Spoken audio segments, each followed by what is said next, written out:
Fondre la xocolata i aconseguir la temperatura òptima per començar-la a treballar és el primer pas per elaborar una mona de Pasqua. En aquesta pastisseria d'Arenys de Munt fa 3 mesos que les preparen de manera artesanal i asseguren que gastaran 600 quilos de xocolata. Aquest any han optat per fer les mones més petites, per abaratir-ne els preus i no perdre clients.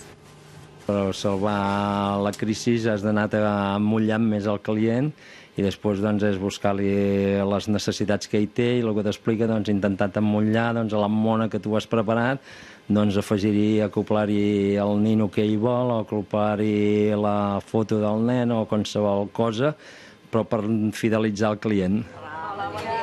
A la pastisseria Maica tenen a punt més de 400 mones de xocolata i ja n'han venut una tercera part. Amb uns preus d'entre 15 i 200 euros n'ofereixen per a tots els gustos, però les de moda són les que marquen les compres dels padrins.